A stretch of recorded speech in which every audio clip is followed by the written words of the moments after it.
Welcome to Mad Marketing TV. My name is Jeff Ogden. I'm the host of the show, and we're really excited about today's guest. We had a couple of aborted attempts to get her on the show, but we have Maribeth Ross, the VP of Marketing at NetProspex, on the show today.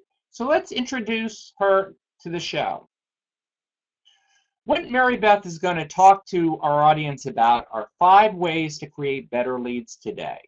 She's, as I said before, the Vice President of Marketing for NetProspex. She's an award-winning B2B marketer with 20 years of deep marketing experience that spans from startups to Fortune 500. So let's welcome Maribeth Ross to the show. I'm really excited to have you on the show because I know you're kind of new at NetProspex, and I know you have some really good ideas. So why don't we jump into it right away and talk about what you consider the #1 most important thing for marketers to improve their demand generation results? So #1, above all, is identifying the buyer. And it may seem pedantic, but a lot of marketers that I talk to really struggle with understanding who their ideal buyer is. And beyond just understanding who that ideal buyer is, it's getting agreement with sales on how to identify when that buyer is ready to enter the sales cycle. So going through that formalized process of aligning with sales around who the buyer is, who you're going to target with your programs, and when that person is ready to be passed over to sales is one of the most critical steps to successful demand gen. That's good information, and one thing I'll mention to you is one of the guests on the show was Adele Ravella of BuyerPersona.com. So I'm a big fan. Yeah, she really knows her stuff, and some very good stuff. So it's well, with you that I consider buyer personas to be the foundation of marketing. Yeah. So to me, the identification of who the buyer is from a targeting standpoint is job 1, right? And then what you turn that into is the messaging piece, and like you said, Adele is an absolute guru to that, and companies need to understand their buyers and the persona of their buyers, meaning who are these people, what motivates them, what are their pains that cause them to buy, how do they buy, how do they like to be communicated to, where do they go to get their information, and really formalizing around that in a buyer persona is a great way to standardize all your programs and make sure that you've done all the right things. And it's a process that we just went through here at NetProspex. We built a buyer persona for the demand gen marketer that we call Christina, and we went through a great process of developing that persona. We invited a bunch of the Christina profile in, and we talked to them extensively about their pain points and how they want to engage with a company like us. And it was really insightful, and for us, we took a different approach than some others do because we actually invited sales into the process and product management.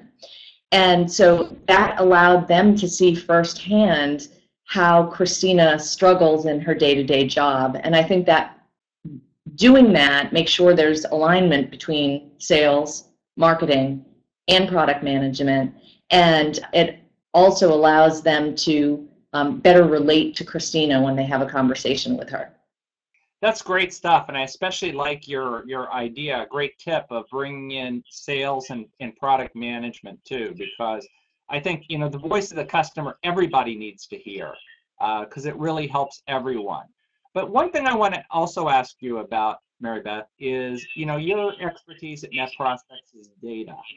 And I think a lot of companies struggle with data, the high percentage of inaccuracies and titles changing and people changing jobs, and it's always in flux and people struggle with it. So what are your thoughts on creating a marketing database and keeping it as accurate as you can?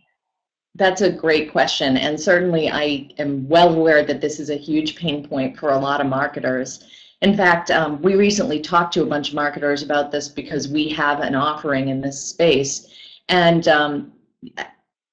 databases decay at a rate of at least 2 to 3% per month. And the story that tells is that you can't rely on data that's been sitting around for a while. So companies need to proactively understand the decay rate of their own data and put some formalized steps in place to figure out how they can stay on top of those data issues. And doing that is an investment.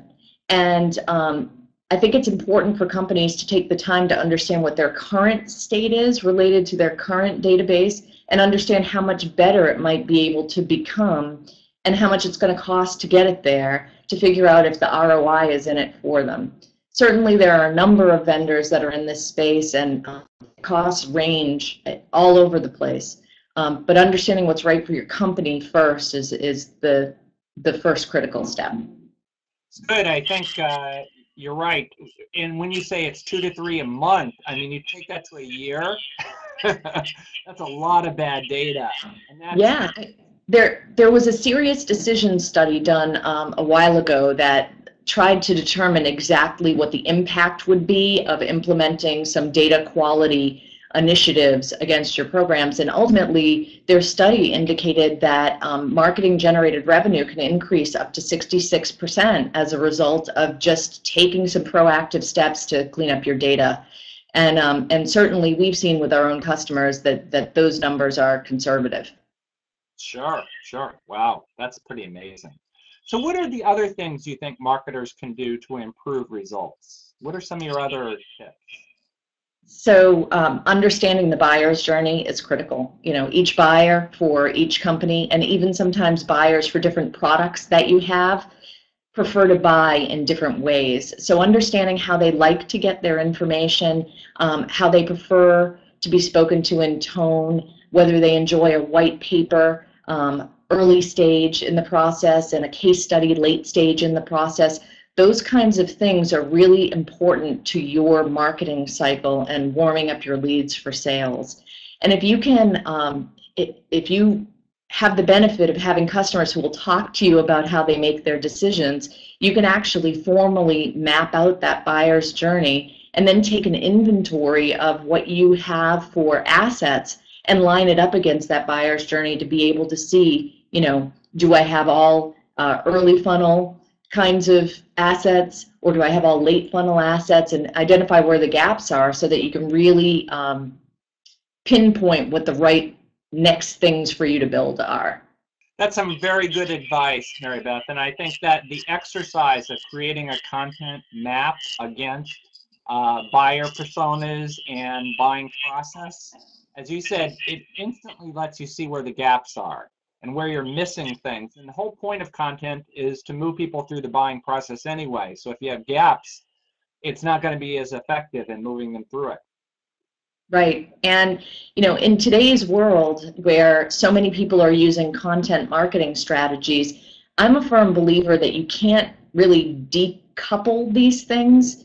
Data is going to drive, having good, clean data on your programs is, absolute top of funnel strategy to improve your program results. But sending the right message to the right people in the way that they want to receive it is critical, the next critical aspect to your success.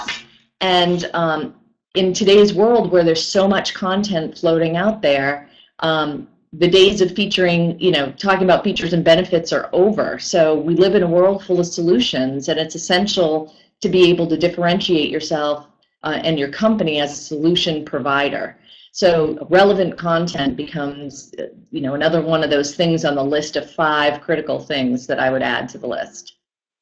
Great tips, Maribeth. It's been great having you here. If you had just one takeaway that you want people to remember that was watching this show, what would you say to them?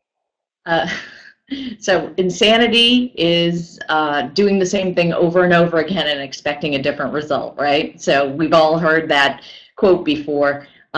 Today's marketers measure the heck out of everything they do. And so avoid the asylum by paying attention to your metrics. And if something's not working, make sure that you have the strength to say, all right, enough of this, we're moving on to another strategy. Great stuff. The willingness to adapt and change, I think, is so important in marketing today. Great tip. So to kind of wrap up what we're talking about, how do people learn more about you, Maribeth, your company, what you do? How could they find out, if they hear you talking and they say, this lady's pretty interesting, I want to learn more. Where would you send them? Sure. Well, folks can feel free to follow me on Twitter at Maribeth Ross. Maribeth is spelled with an I, so it's Maribeth Ross, Ross.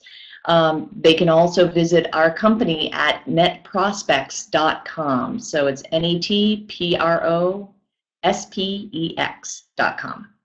Thank you, Maribeth. It's been great having you on the show. As we wrap up this show, I want to, as always, thank our sponsors, because without sponsors, the show would not be possible. So until next time on Man Marketing TV, just keep marketing, keep working, and good luck.